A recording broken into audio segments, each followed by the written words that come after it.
নমস্কার বন্ধুরা, ঘরোয়া রান্নায় আপনাদের সকলকে স্বাগত জানাই। আজকে চলে এসেছি আবার নতুন একটা রান্নার ভিডিও নিয়ে। আপনারা নিশ্চয়ই দেখে বুঝতে পারছেন আমি কি রান্না করতে চলেছি আজ। হ্যাঁ, একদম ঠিক ধরেছেন, আজকে আমরা রান্না করে নেব দুধ সিমাই বা সিমাইয়ের পায়েস।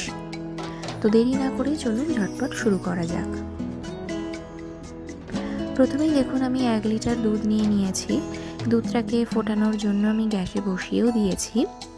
তো দুধটা ফোটা অবধি অপেক্ষা করব। দেখুন দুধটা ফুটে গেছে। আমরা 2 মিনিট খুব ভালোভাবে দুধটাকে ফুটিয়ে নেব, তারপর গ্যাসের ফ্লেমটা অফ করে দেব। এরপর একটা কড়াতে আমি দেখুন একটু ঘি নিয়ে নিয়েছি। ঘি গরম হলে ওতে দিয়ে দিচ্ছি কাজু আর কিশমিশ। কাজু এবং কিশমিশগুলোকে আমরা হালকাভাবে একটু ভেজে নেব।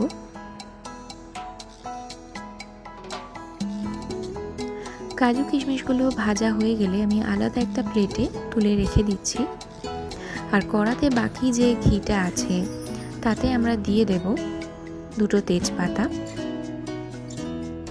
আর 4টে ছোট এলাচ। ভালোভাবে নাড়াচাড়া করে নেব।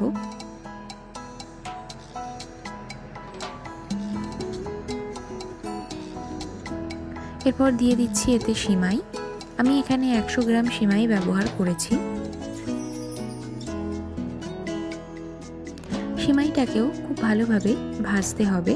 যতক্ষণ না এর কালারটা চেঞ্জ হচ্ছে ততক্ষণ কিন্তু আমরা এটা ভাজতে থাকবো।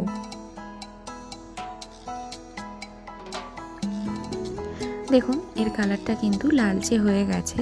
তো আমাদের সিমাই ভাজাটা কিন্তু কমপ্লিট হয়ে গেছে। এবার এতে আমরা দুধ দিয়ে দিতে পারবো। দেখুন আমি হাতায় করে অল্প অল্প করে দুধ দিচ্ছি। একসাথেই কিন্তু পুরো দুধটা দিয়ে দেবেন না, তাতে দলা পাকিয়ে যাওয়ার একটা চান্স থেকে যায়। তো এইভাবে প্রথমে অল্প দুধ দিয়ে আমি সিমাইটা একটু দুধের সাথে ভালোভাবে মিশিয়ে দিচ্ছি।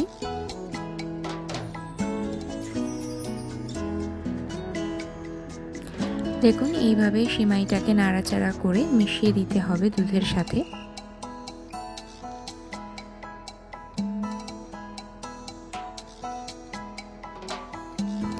এরপর আমরা বাকি যে দুধটা ছিল সেটা এতে ঢেলে দেব।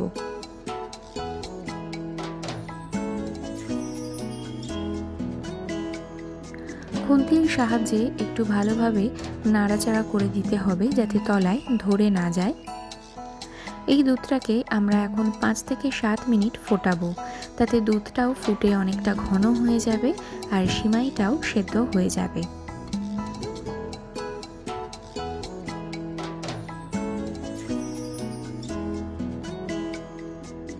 দেখুন দুধটা ফুটছে। এই সময় আমরা একটু খুন্তির সাহায্যে নাড়াচাড়া করে দেব যাতে তলায় ধরে না যায়। দুধটা মোটামুটি ঘন হয়েই গেছে, আপনারা নিশ্চয়ই বুঝতে পারছেন দেখে। তো এতে এবার আমরা দিয়ে দিচ্ছি অল্প একটু নুন। ভালোভাবে নুনটা মিশিয়ে দিচ্ছি। এরপর আমরা চেক করব সিমাইটা সেদ্ধ হয়েছে কিনা। দেখুন এইভাবে আমরা চেক করব।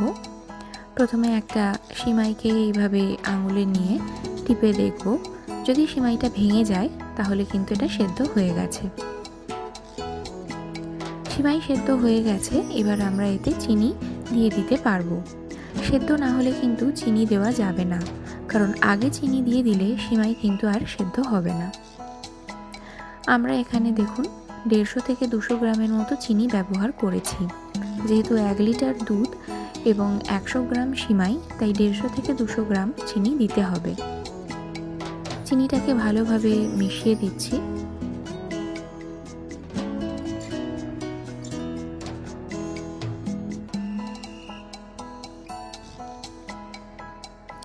এরপর ভেজে রাখা কাজু কিশমিশ যেটা ছিল সেটা আমি অ্যাড করে দিলাম। ভালোভাবে খুন্তির সাহায্যে নাড়াচাড়া করে দিচ্ছি। এই সুস্বাদু পায়েসটি আপনারা বাড়িতে অবশ্যই ট্রাই করে দেখতে পারেন। আশা করি আপনাদের নিশ্চয়ই ভালো লাগবে। তো আমাদের পায়েসটা কিন্তু মোটামুটি রেডি হয়ে গেছে। এবার এই পায়েসটার গ্যাসের ফ্লেমটা আমরা অফ করে ঠান্ডা হওয়ার জন্য রেখে দেব।